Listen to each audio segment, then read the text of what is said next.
Hello and welcome to our show, Film Talk with AJ Dean. I'm AJ Dean, your host, and tonight we have an extra special, super special VIP in the building. We have a very wonderful director, writer, and creator, Shawn Landrum. Hey, Shawn, how are you doing? Hey, AJ, doing well, doing well. Thank you for having me on the show. It's a big honor, and thank you for the introduction. That was amazing. Awesome. And thank you for that. We want to give you a very warm greeting. You know, you're extra special because we met on Clubhouse in Evette Vargas's New Hollywood Writing Accountability Room. So I just want to say hi, Evette. Thank you, Evette, right? What's up, Evette? For sure, man, big mentor, outstanding lady, and man, yeah, I can't say enough about her. So, what's up, Evette? Yeah, we love our Evette, don't we? I mean, she's Oh great. yeah. She's a great leader.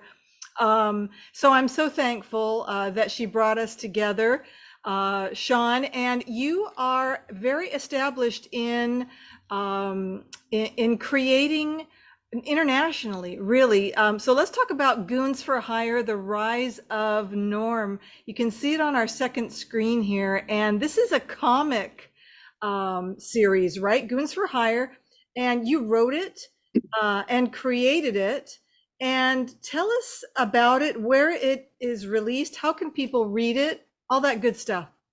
Yeah, absolutely. So, Goons for Hire actually started out as a script that I created. I don't know, maybe 7 years ago now, and ran it through a lot of award shows, things of that nature, and decided to make the comic book. So that's what we're in the midst of right now. We have a soft release date of January for issue one. We actually have a Kickstarter that we're going to be starting that next week. It'll be online, and people will be able to come on board, check more information out on it. It'll be under Goons for Hire, Kickstarter, but I'll make sure to get that information to you. Great, great. So we can send me that, and I'll put the link to attached to this when I post it on Facebook, so people can click on it and find out more great information. I thank you so much for that, Shawn. I do want to talk a little bit about the poster because it's so much fun. You've got these great characters, and I even feel like I fit in one of them with the glasses and the black hair. Um, but Oh yeah, I love all of them. Not to give too much away, but there's also some pink kind of monster behind. Is that right? Like a super monster or a superhero? absolutely, absolutely. Yeah, that's one of the big villains of the comic book series. Amazing. Amazing. So, Absolutely. yeah, so you've got such a wide variety of fun characters there. And I just love looking at them. And I'm sure you've brought in the detail for each of them. And I'm super excited to click on it and find out more. And I hope others will do that as well to read, click on it and find out. You have, I just want to mention though that you have sold your, you've optioned 80 screenwriting projects in 35 countries. Is that right? Well, I've won over 80 film festivals in 35 countries, and yeah, I've optioned scripts as well. Yes, Wow. yes. How did you do that? You know, I'm going to go to the other screen here that shows part of your awards for film festivals. And let's just talk about that for a little bit, Shawn. Um, Mhm. you've got, these are just 25 of them. You've got many, many more. But there's the New York Movie Awards, Marina Del Rey Film Festival, these Pan-African Film and Arts Festival, Silicon Beach Film Festival. These are heavy hitting. These are big time, the top indie film awards. How did you do it? How did that happen? Yeah, man. So it all started out with original ideas. A little quick backstory on me. I wasn't doing this in my previous life, right? I had a janitorial company. Worked a full-time 9 to 5, ran a basketball training camp, all that stuff, right? And start having medical issues. to the point where I had to sell my company, stop working, period, and try to figure out a new way to make ends once those funds are running out. I took a chance, wrote a script. 7 days after I wrote it, someone picked it up. He wrote me a check for 2,500, gave me points on the script, the whole nine. So it really opened my eyes to being that this is something I can really sink my teeth in and do. That kind of led me to a few more scripts that got sold, and then I started writing Goons for Hire, which these specific awards are all from the Goons for Hire script. I really wanted to make sure that I was doing it right and everything looks good, and I had something to prove. I wanted to test my skills up against other writers, other genres, and see who comes out on top. And I've been blessed that it's picked up how it is. The whole basis for Goons for Hire actually is it stems from my childhood. So um, you take characters like Joker, or just say Joker, for example, from Batman. The guy's always got 20 goons in matching attire. Joker's more than likely to kill you than pay you. So where is he getting all these loyal, costume-driven people? And that's always been something that's kind of irked me as a child and growing up. So this kind of explains it. So it's Goons for Hire. So this is where the villains go to get their goons, matching attire, the whole nine. I And love it. I love it. And what a great original and creative concept. There's nothing like it out there. This is really brilliant. So it's just, there's so much that goes into writing storytelling. And part of it is your artistic ability. And you have this so very much because you love film and cinema like I do, Shawn. You have seen so much that you thought, okay, what's not out there? And that's what you put into practice. And that action oriented has made you a success story. So congratulations on that and well done. I do want to ask you, how did you, actually, you know what? I'll ask that question in a minute. I want to ask you if you would like to give a special dedication to someone very, very special to you. Can you tell us who that is, why, and all of that, all the details? Over to you, Shawn. yeah, absolutely, man. It's kind of tough. It's really the first time I'm talking about my grandmother, after she's passed. So many great memories that come to mind. I'll explain how much of an influence she's been on my life, and prepared me for the steps I'm taking today. Um, One memory comes to mind. Um, I was an adolescent, real young. We lived in projects at the time, and sometimes I stayed over at my grandmother's house. Um, she had several apartments in this neighborhood. She would stay in one, then terminate that lease and go to another one. Well, this particular one, she moved right behind the basketball court, right? So if you know me, at that time, basketball was my life. I was up 5 a.m. on the court every day. Well, this particular summer break, I stayed with my grandmother, and I did just that, up at the crack of dawn, playing basketball, all that. And I'd say about 5 days in a row it had been. I had missed lunch, right? So my grandmother wasn't happy about that. So I came in on that fifth day or so, and she says, "Look, you've missed lunch 5 days in a row. You're gonna eat lunch tomorrow, or you're gonna pick a switch." I don't know. Do you know what that means? Pick a switch. No, Have what you does ever it heard of mean, Shawn? this? All right. So pick a switch is when you go outside. You go to find a tree. You find a fallen branch or stick off the tree. You clear the shrubs off of it, things of this nature. get it real smooth, bring Uh-oh. it back. Yeah, you bring it back in. You present it to the adult, and if they approve, you bend over and they beat you with it, right? Oh So my gosh. yeah. So this has never happened to me before. So in the back of my mind, I'm like, this nice old lady is not about to, she loves me too much.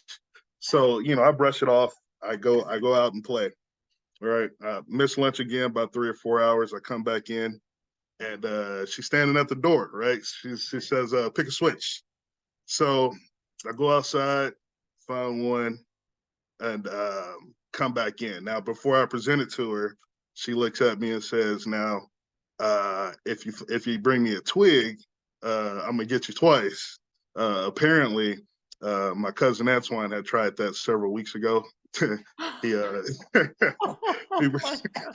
yeah, so he kind of ruined it for everybody, right? Oh dear.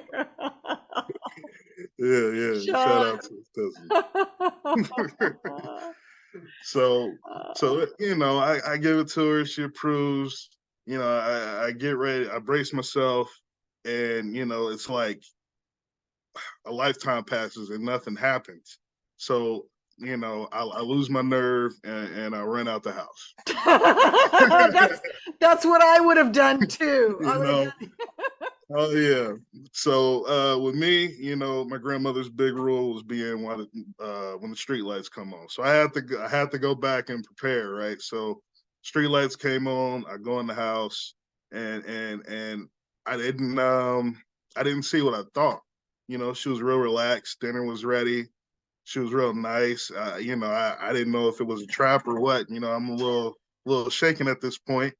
And I asked her, I'm like, "Are you gonna spank me?" And she says, "No, I was never gonna spank you, but sometimes uh, you have to show people you're not messing around." And and Yeah. and from that point on, I made sure I was in for lunch, right? So Mm. it worked. But these words kind of rang with me throughout my life. Everything I attach myself to, I kind of keep that mantra with me to the point where fast forward, I'm 18, right, and I have a full-time job. I just got a job at RCI, it's a travel company, and I'm leading in sales for the time frame. I'm killing it. And but the thing is, I'm 18. Who really cares? I might not be here tomorrow. So this bothered me because I wanted to further my career in the business. So I had several conversations with my mother and my grandmother about this, and one conversation with my grandmother. I'm on this particular day. I'm talking to her about it, and she says, sometimes you got to let them know you're not playing around. You always want to be a businessman, and you look good in suits. Let's try that. And I did. I went out, I bought like 4 suits, about 6 shirts, and a hefty dry cleaning bill every week.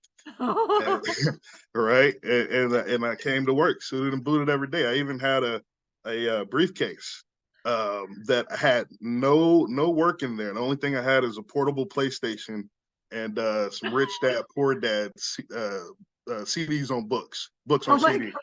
Right. So so I'm carrying this stuff in and out every day, and 2 months pass, and I get called in to start teaching a class, right? So now I'm teaching a sales class to, I'm 18. I'm talking to 20s, 30s, 40s, 50s, Wow. 60-year-olds, giving them, hints on how to sell and be productive.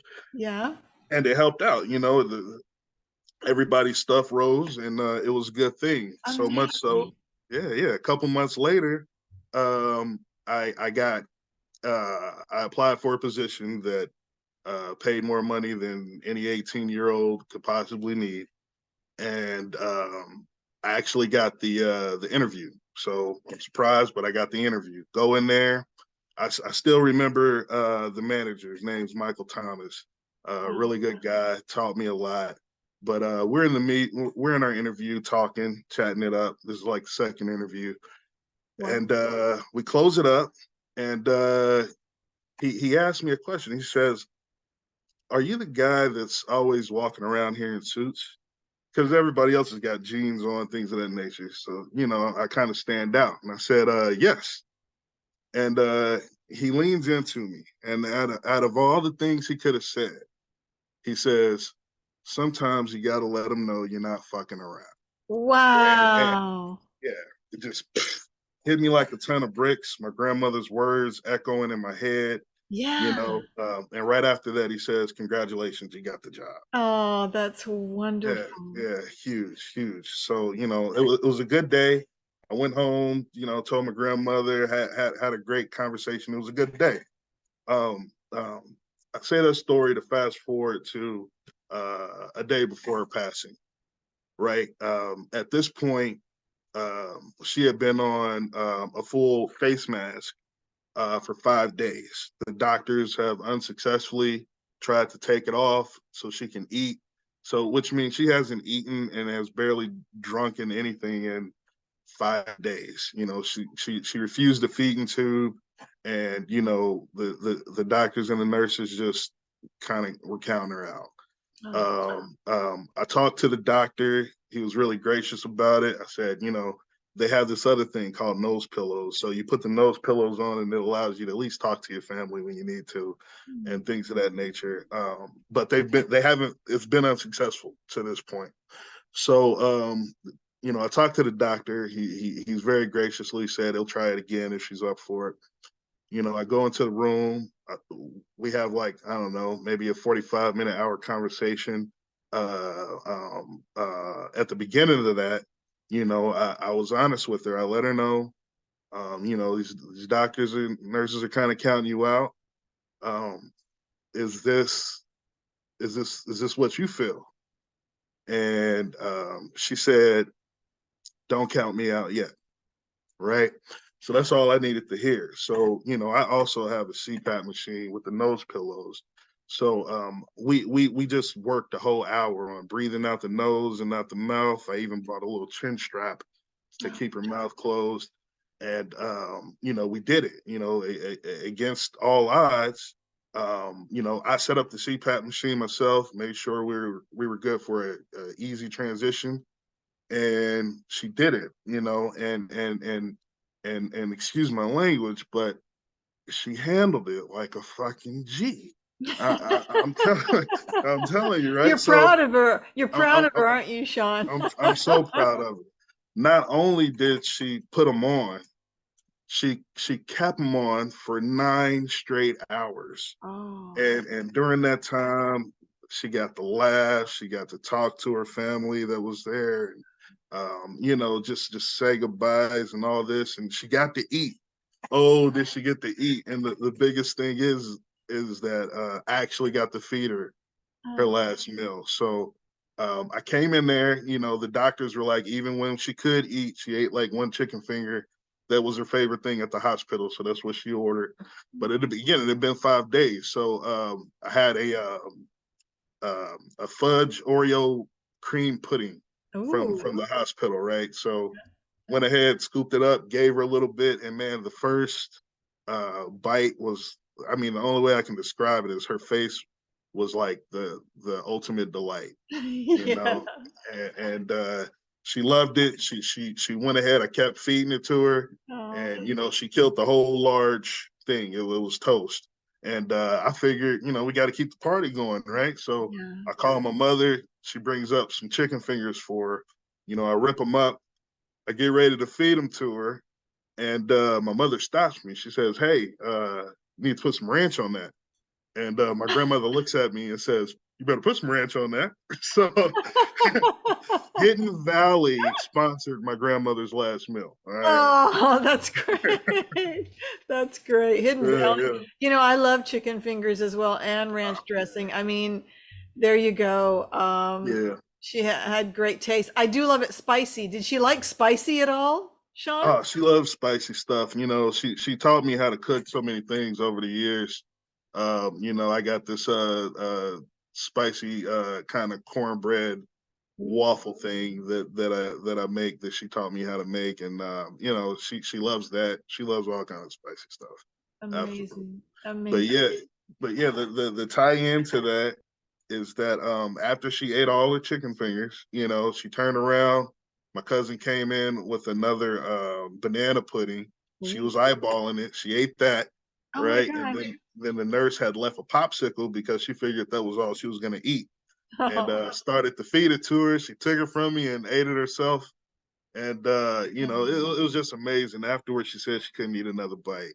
And before I left, I had to leave, give other family members a chance to get in there and get my kids, things of that nature. And before I left, I looked at her and I told her, I said,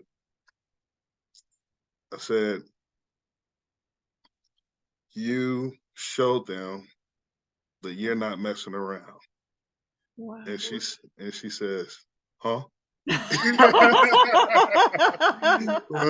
So I repeated, and she laughs, and she was like, "I thought you forgot about that." She knew Oh, exactly what I was talking about, and yeah, that's my last memory of her. So I continue that legacy, and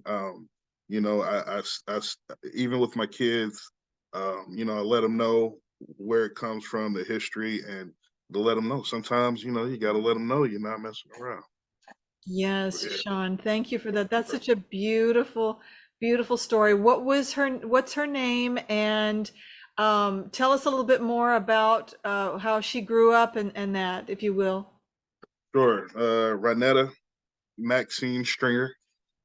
Yeah, yeah. Born in Indianapolis, Indiana. She's went through a heck of a lot in her life. Her earlier years, she did a lot of housemaid work, house cleaning. Taking the buses to people's house and cleaning them and raising the kids, just to provide shelter for her children. So she's always been super strong, and I'm very proud of her for that. What a beautiful lady she is, and what a beautiful legacy she, and her life, the celebration of life. I just want to thank you so much for sharing that. That's what makes you so great as well, Sean. She's a part of you and Yeah, she lives on through you. And just what a beautiful testimony to her spirit, her strong, beautiful spirit, right until the end. Because I know sometimes when people go through things, and I hope it's okay to mention this, but sometimes when they go through illnesses and things, people don't have an appetite, they don't want to eat.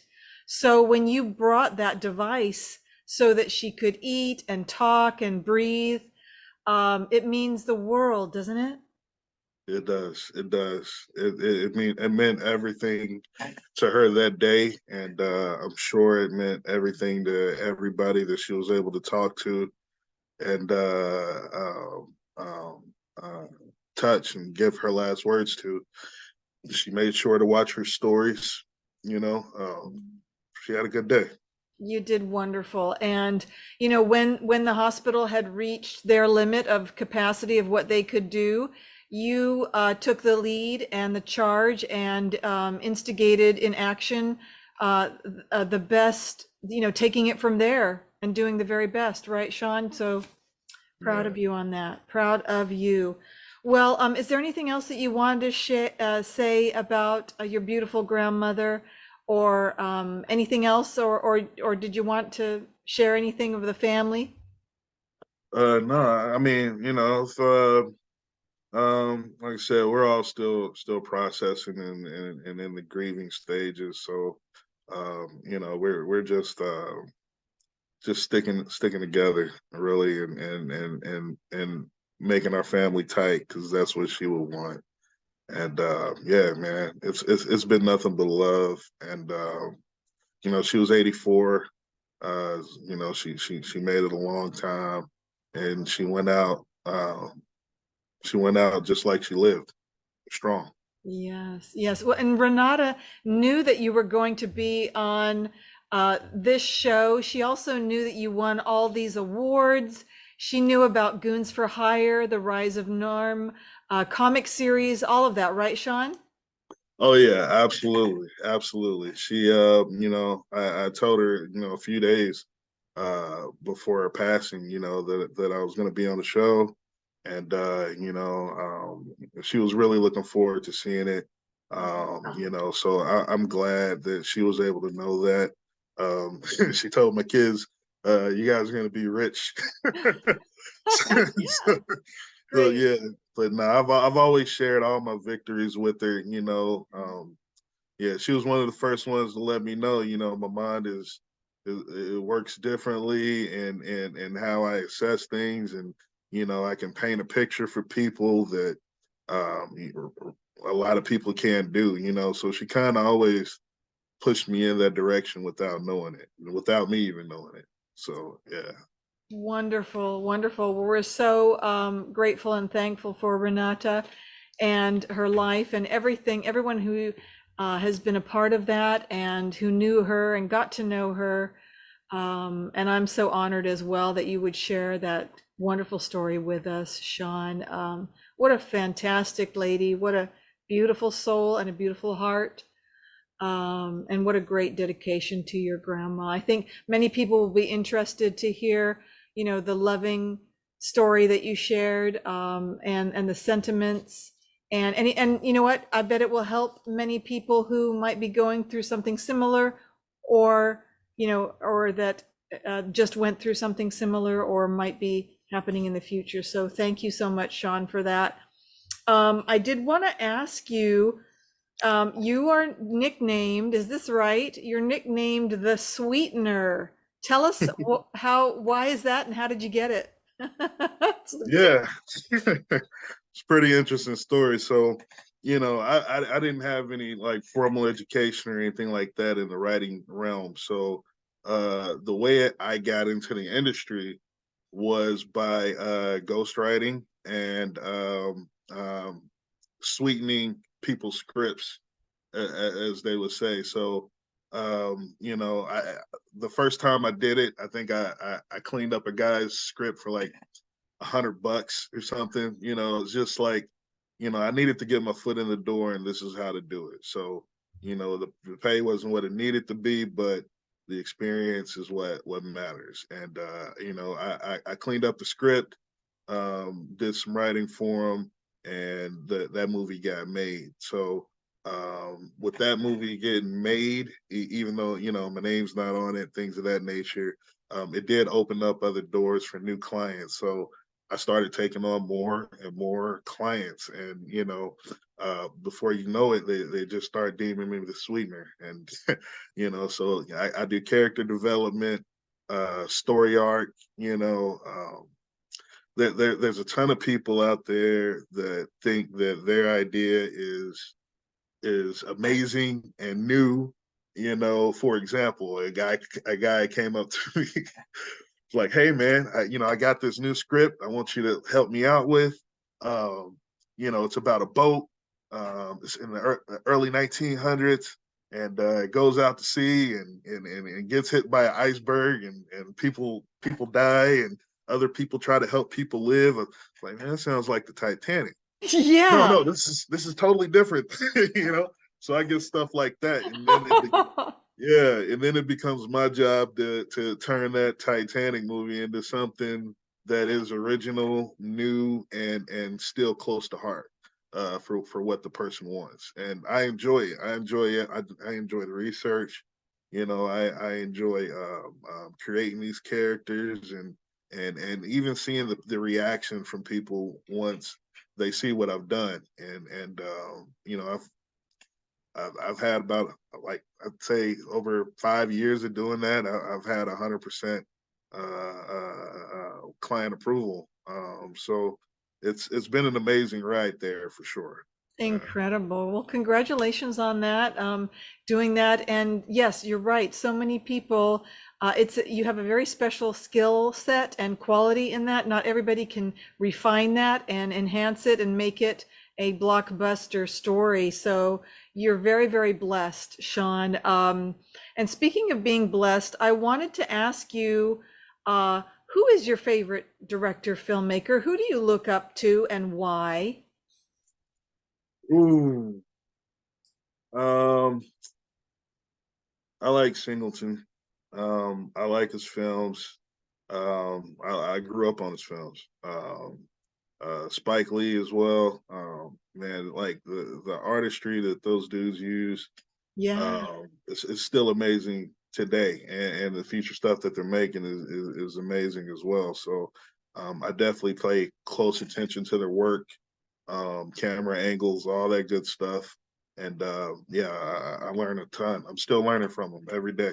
Yes, shout out to them both. They're fine filmmakers and directors, and wouldn't it be fun to collaborate with them in the future, or some type of, some type of project would be associated with that would be just great. So, I did want to ask you also, what are your favorite films? So, you'd probably mention maybe Spike Lee's film. Well, go ahead. Tell me what your favorite films are, or maybe they're different.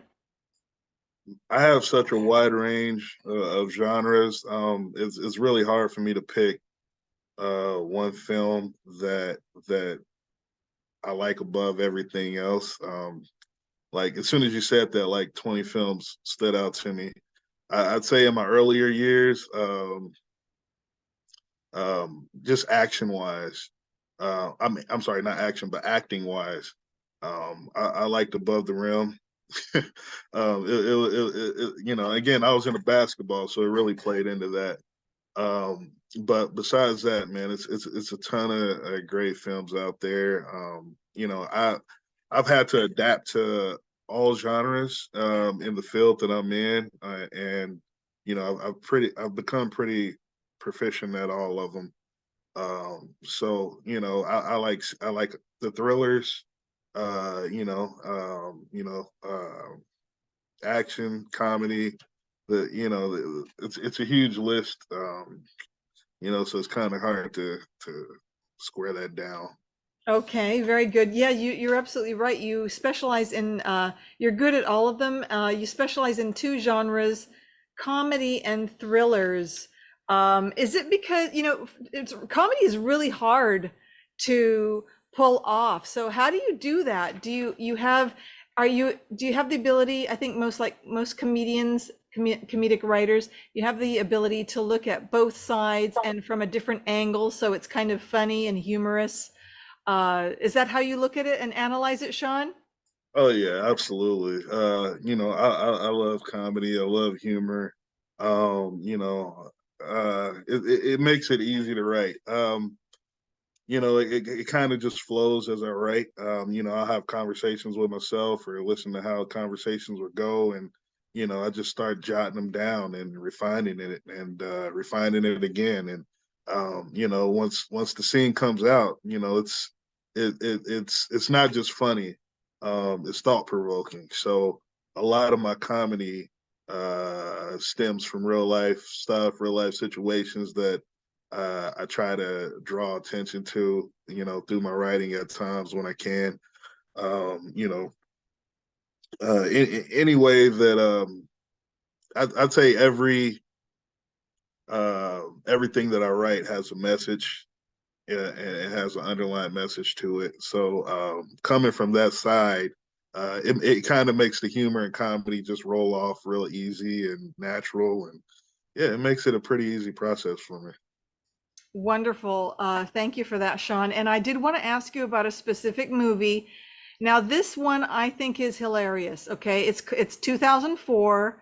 Director, um, director is I'm sorry. The cast is Marlon Wayans, Sean Hmm. Wayans. I know you're gonna what I'm gonna say. It's called White Chicks. It's Oh yeah. comedy and crime. What do you think of that? Now listen, that I laughed so hard. Do you like that movie? Do you like those kind of movies? Tell us what your thoughts are. It's so weird that you mentioned that movie. I'd say about for about a good 4 years, 3 years, me and my kids between White Chicks and Little Man, we probably saw that about 78 times. So much that my kids would like kind of start acting out the scenes and memorize the wording. Now they were young, so there were certain parts I didn't let them see, like the slumber party, right? But besides that, everything was pretty up to par. But it is hilarious. Yeah, that's one of my faves for sure. Me too. It's great, and also there was so much detail put into that movie. Not only the costume and props, the jokes. You have to have a lot of wonderful, brilliant people and writers, and they do. And of course, the actors have to be supreme at executing those lines, timing, all of that. So thank you so much for your thoughts on that, because it is one of the funniest. And I love it.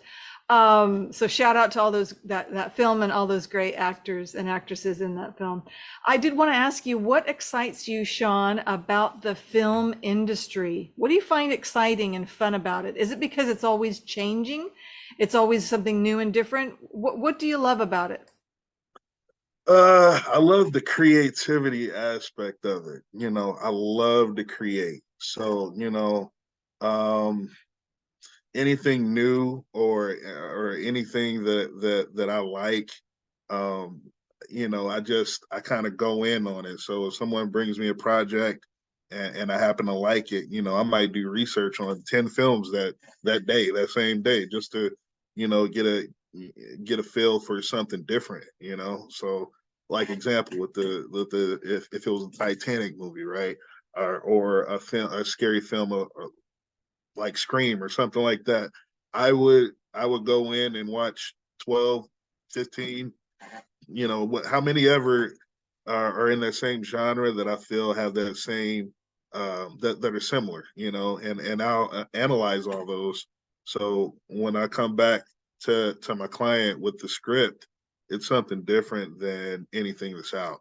And that's like a rush to me, to say, hey, this is something that's totally new, totally polished for you, and ready to go. They taking a drive with it, but I love the creative process of it for sure. Wonderful. That's really great. Great answer. And Shawn, you mentioned your family. Do you have, or do your children have aspirations to be in the film industry, either actors or actresses or writers, and following your footsteps? Or have you talked about that? So yeah, we have. They're actually kind of like my film crew, right? So when COVID was going on and all the festivals were virtual, they were helping me out with my thank you speeches, setting the lighting up for the recordings, and they were really my camera crew, man. So I couldn't have done it without them. My youngest is I have three. My son's a senior. My daughter is a sophomore, and then my youngest is she's in fifth grade. She has aspirations to do some acting, so I I allow her to learn as much as possible, to the point where she's actually started going with me on some of my jobs. For example, it's been a beautiful experience. So, example, next month, yeah, I'm going to Mississippi, to do a beautiful, to do some research on a beautiful, real life, true life story that occurred there, and she's coming with me, right? So I'm going to be visiting schools. It's like a charter school. She's going to be able to come with me. Um, um, you know, watch everything I do, and she's so um, she pays attention so well, and she sits down with her little notepad and takes notes, and we talk about it. So I think we might have another writer or another creative in our midst. So we'll see there. The other two are running track, so that's what they like to do. I love hearing that. I love hearing that. So, and these are precious and wonderful moments that she's spending with you. She's going to be on location there. So much fun, and doing research with you. That is so cool. And, I remember fondly the times that I spent with my dad, that he taught me things about, cinema or film. and it's a beautiful thing. So you have that to look forward to. What a wonderful memory you're going to create there, and it's so important these times. Shawn, thank you for that. What is your goal in 5 years? Where do you see yourself? Okay, so yeah, 5 years from now, I see myself kicking out movies, kicking out films, TV shows, animations. I'm a huge anime head. You know, I watch everything from One Piece and Naruto, all that.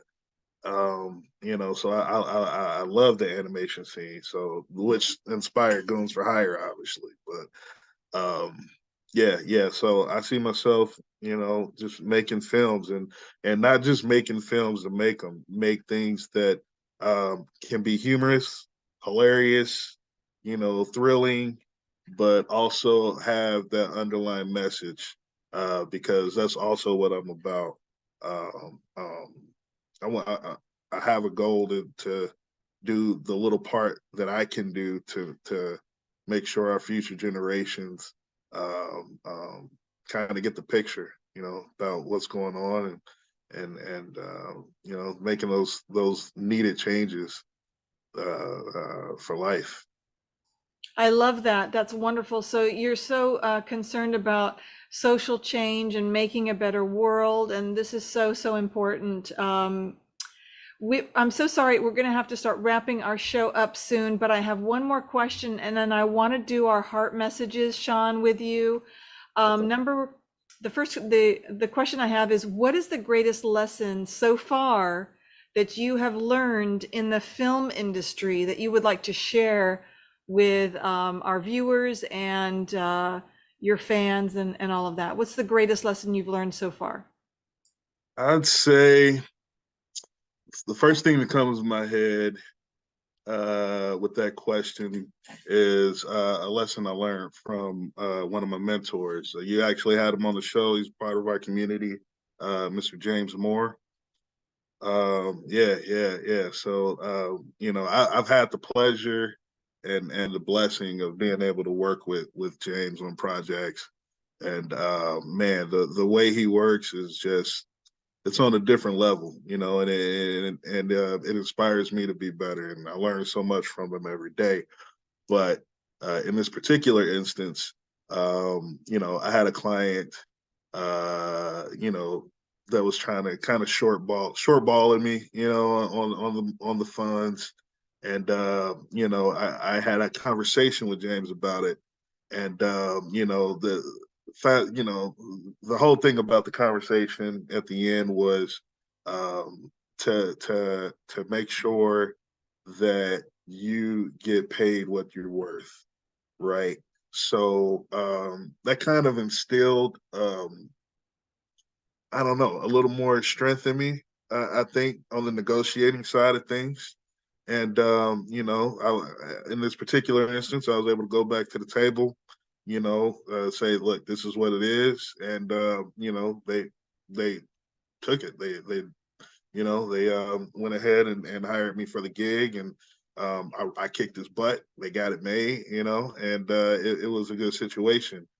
But definitely, uh, uh, I'd say for anyone in this industry, um, get paid what you're worth. You know, don't